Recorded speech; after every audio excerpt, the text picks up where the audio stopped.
زما ستړی پلار جان.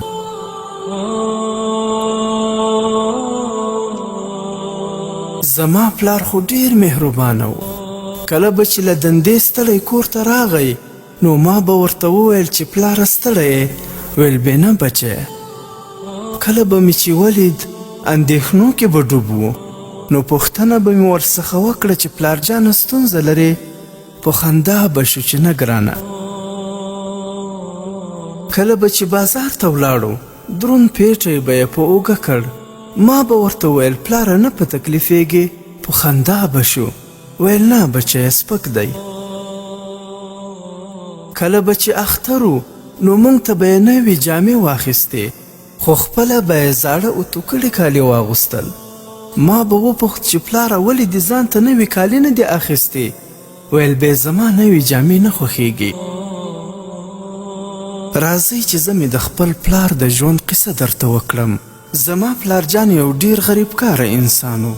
هره ورځ به تلو خپلې مزدورۍ پسې او ماښام چې به کور ته راغلو جامې به یې په خاورو ککړې وې او مخ به یې هم سپېره و. دا چې پلار مې پر کوم حال و ما خو ځکه پوښتنه ورڅخه نه کول چې زه مې خپل د همزولو د بنډارونو څخه نه وم فارغه چې یا یوه ورځ یې کار ته ورشم کومک ورسره وکړم یا د ده د ستړیا په اړه کوم فکر وکړم. خو زه په دې هم نه وم خبر چې پلار جان مې کومه مزدوري کوي چې داسې په خاورو لړلی او چاودلي لاسونه کور ته راځي. خو موږ ته یې تیارې روپۍ ګټلې او موږ به مزې پکې کولې او بس. خو یوه ورځ مې چې کله پلار خپلې مزدورۍ پسې لاړ ماښام ته رانغلو. زه هم د شپې ناوخته مې د یارانو څخه راغلم چې مور مې راته وویل بچیه پلار خو دې له کاره تر اوسه پورې نه ده راغلی چې څه خبره ده؟ ما ورته ویل مورې خیر دی پرېږده یې چېرته به خپل د ملګرو سره مېلمه شوی وي. شپه تېره شوه سهار شو. بیا مې مور راته وویل بچیه ته ورپسې ورشه د پلار د مزدورۍ ځای ته چې بېګا ولې رانغلو. ما هم کار درلود خو بیا هم زړه نازړه مې ورسره ومنله او لاړم د پلار پسې. لاره اوږده وه ستړی هم شوم خو بالاخره د غره یوې څنډې ته ورسېدم چې یو چا دا ځای راښودلی و چې ستا پلار دلته مزدوري کوي. هره ورځ دلته راځي د غره تیږې ماتوي. د نورو مزدورکارانو څخه مې پوښتنه وکړه چې زما پلار چیرته دی؟ هغوی راته وویل ولې کور ته نه دی درغلی؟ ما ویل نه.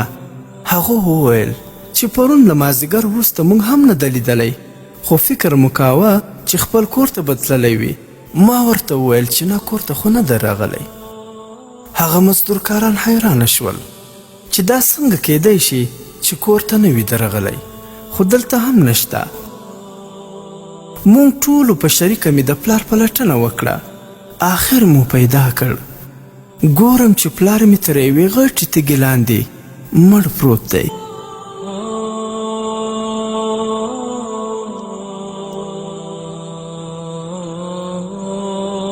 مزدورکارانو چې مې پلار ولید هغوی هم ډیر خفه شول. ویل مونږ څنګه په خبر شوي نه یو چې دی په داسې بېوسۍ حالت کې تر اوسه تر تیږې لاندې پروت و. هغوی تیږه لرې کړه او پلار جان یې راویست. خو ما هم ژړل او د پلار ملګرو مې هم ژړل. خو ما مې د پلار ملګرو ته وویل چې زه مې خپل بابا جان کور ته نشم وړلی. دلته نږدې کوم قبرستان شته چې هم دلته یې دفن کړو. هغوی راته وویل هو موږ ته نږدې یو کلی دی هلته به یې یوسو. پلار مو راواخیست او د جنازې وروسته مو هم هلته ښخ کړو. خو زه دې ته فکر وړی وم چې مور ته مې څنګه ووایم چې پلار مې بیا نه راځي.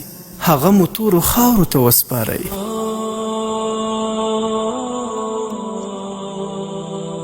خو د مورجانې د زړه د تسلۍ لپاره مې د پلار یوه څپلۍ راواخیسته او مور ته مې وروړه. کور ته چې لاړم مور مې راته ویل چې زویه د پلار معلومات دې وکړو چې ولې نه ده راغلی.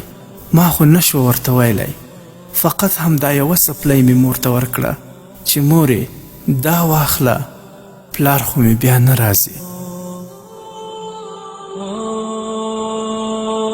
خو اوس دا دی ورځې کلونه تیر شول ځوان شوم اوس پوه شوم هغه پلارجان خو مې ډېر ستړی و ستونزې به یې درلودې د ژوند پیټی به یې ډېر دروند و د نوي جامو سره یې جوړول آرام او استراحت یې خوښ و مګر زموږ لپاره به یې رښتیا نه ویل چې په کیسه پوه او خفه نه شو مګر اوس چې زه خپله د واده او بچو خاوند شوم په دې پوه شوم چې د کور ګزاره څومره د تکلیفونو څخه ډکه وي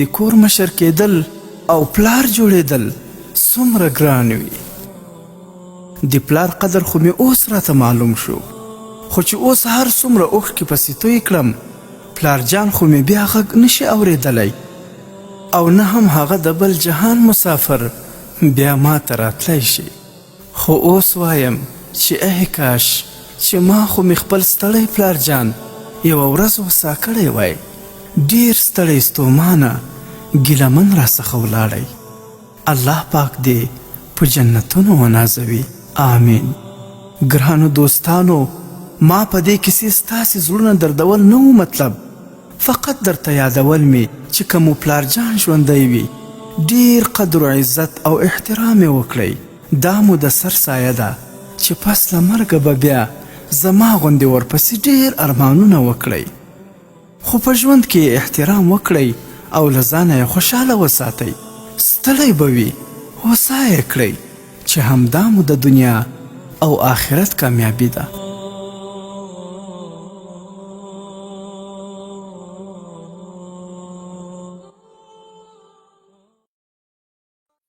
محترمو اوریدونکو د اسلامي او تاریخي عبرتناک کیسو لپاره زموږ د فیسبوک پاڼه حکایات مصنوي شریف د ثواب په خاطر در سره لایک او شیر کړئ